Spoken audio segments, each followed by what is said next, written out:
5 ఏళ్ల కంటే నీళ్ళు ఎక్కువ ఉండేది వేడి, ఈసారి ఇంకా ఎక్కువ ఉంది. వచ్చే ఏడాది ఇంకెక్కువ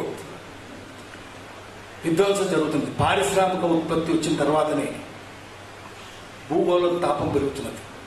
పారిశ్రామిక విప్లవం వరం అనుకుంటున్నది కానీ శాపం అవుతుంది సమాజానికి. భూమి పుట్టి 454 కోట్ల సంవత్సరాలని జియాలజిస్టుల అంచనా. 454 కోట్లు. ఇన్ని కోట్ల సంవత్సరాల్లో ఎప్పుడు భూమి ప్రమాదం ఏర్పడలేదు. పారిశ్రామిక విప్లవం వచ్చినాకనే, స్టీమ్ కనిపెట్టినాకనే, స్టీమ్ ఇంజిన్ కనిపెట్టినాక, బొగ్గు తీయడం మొదలుపెట్టినాక, బొగ్గు కాల్చడం మొదలుపెట్టినాక, పెట్రోల్ తీయడం మొదలుపెట్టినాక, డీజిల్ తీయడం, గ్యాస్ తీయడం, భూమి లోపల నుంచి ఫాసిల్ ఫ్యూయల్స్ అంటారు, అప్పటి నుంచి భూతాపం పెరుగుతున్నది. ముఖ్యంగా 200 ఏళ్ళు. ఇంకా పారిస్ అగ్రిమెంట్ 2016లో అగ్రిమెంట్ కూడా జరిగింది. ఫాసిల్ ఫ్యూయల్స్ ఉత్పత్తి ఆపేయాలి, వినియోగం కూడా ఆపేయాలి. 1.5 degrees పెరగదు. ఇప్పుడున్న వాతావరణం వేడి ఇంకొక 1.5 degrees పెరగొద్దు అని చెప్పి అగ్రిమెంట్ భారతదేశం కూడా సంతకం పెట్టింది దాని మీద. కానీ భారతదేశంలో అమలైతే లేదు, అమెరికాలో కూడా అమలైతే లేదు, అమెరికాలో కూడా చేస్తలేదు. ప్రపంచానికి పెద్ద శత్రువు అమెరికాని, ఇండియా కాదు. పారిశ్రామిక దేశాల్లోనే రకరకాల విధ్వంసాలు జరుగుతుంటాయి. అది ప్రపంచానికి అంతా చుట్టుకుంటుంది. ఎందుకంటే భూమి గుండ్రగా తిరుగుతుంటుంది కదా, అక్కడ తగలబెడితే ఆ పొగ అట్లా పైకి వెళ్ళిపోతుంది, ఇండియా మీద కూడా వస్తుంది, చైనా మీద కూడా పడుతుంది వేడి. అక్కడే పరిమితం అవుతుందని ఏం లేదు. ఇది ఎన్వైరన్మెంట్ జస్టిస్ అని ఎందుకు చెప్తున్నాం, ఎన్వైరన్మెంటల్ జస్టిస్ అని ఎందుకు అంటున్నాం అంటే, మన దేశంలో చట్టం కూడా ఉంది, చట్టం అమలైతే లేదు. 1984 డిసెంబర్ 3 భోపాల్ గ్యాస్ జరిగింది. Worst industrial disaster in the world after industrial revolution. ఒక్కరోజే అంటే 1984 డిసెంబర్ 2 midnight 3 అనుకోని రాస్తారు. ఆ ఒక్కరోజే 65,000 మంది చచ్చిపోయినారు. పరిశ్రమల పక్కన చచ్చిపోయినారు. అవి పెస్టిసైడ్ తయారు చేస్తారు. యూనియన్ కార్బైడ్ ఆండర్సన్, అమెరికా వాడు, అమెరికన్ కంపెనీ. మన దేశంలో పరిశ్రమలన్నీ అమెరికా వాళ్ళు ఎక్కువ. అవన్నీ విధ్వంసంగా చేస్తున్నాయి.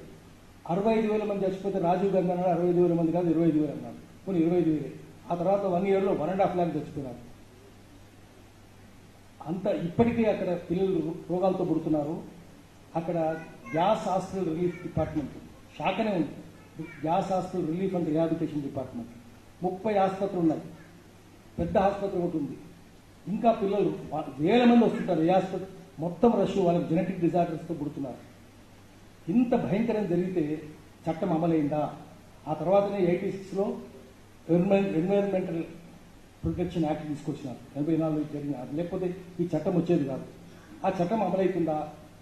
86లో తెచ్చినారు కదా. దాని మీద వాదోపవాదాలు జరిగినాయి సుప్రీంకోర్టులో. జరిగిన తర్వాత చీఫ్ జస్టిస్ ఆఫ్ ఇండియా మహమ్మది 97లో జరిగినది. 13 ఏళ్ల తర్వాత ఏమన్నాడు? It is like car accident. Do we ditch our car if our car meets accident? Car ప్రమాదం జరిగితే కార్ ప్రయాణం మానేస్తామా? కాల్పబుల్ హోమ్సైడ్ నాటమని వింటున్నాడు. అదేదో పొరపాటు జరిగిందండి అన్నాడు. ఆండర్సన్ ఒక్కరోజు పోలీస్ స్టేషన్ మెట్లెక్కలేదు, ఒక్కరోజు కోర్టు మెట్లెక్కలేదు, ఒక్కరోజు జైలు మెట్లెక్కలేదు. ఏ విమానం దిగినాడో అదే విమానం మెట్లెక్కేసి వెళ్ళిపోయినాడు. ఒక్కరోజు శిక్ష లేదు. మరి ఏం చట్టాలు అమలుతున్నాయి? ఆ యాక్ట్ ఎక్కడికి పోయింది? ఆండర్సన్ ఎందుకు శిక్ష పడలేదు? జనానికి ఎందుకు న్యాయం రాలేదు? ఎవరికి నష్టపరిహారం ఎందుకు రాలేదు? చట్టం ఏమైంది దేశంలో? ఎన్వైరన్మెంటల్ జస్టిస్ ఎక్కడున్నది? మహమ్మద్ ఇప్పుడు ఎవరు? రాజకీయ నాయకులు అందరూ వచ్చి నువ్వు ఇక్కడే రాయాలి judgment, just affix your signature, దీన్ని సంతకం పెట్టేసి అంటే ఎవరు రాసినారు? మళ్ళీ అమెరికన్ కార్పొరేట్ కంపెనీలు రాసినారు.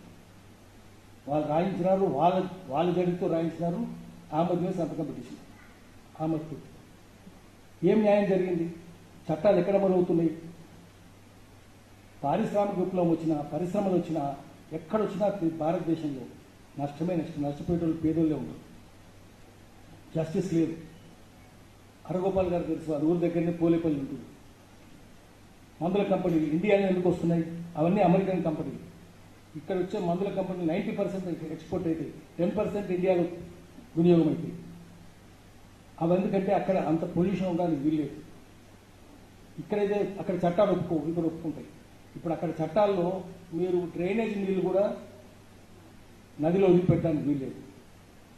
ఒకవేళ నదిలోకి డ్రైనేజ్ నీళ్లు కనుక పోయినాయంటే మేయర్ని అరెస్ట్ చేస్తారు. అరెస్ట్ అవుతాడు మేయర్.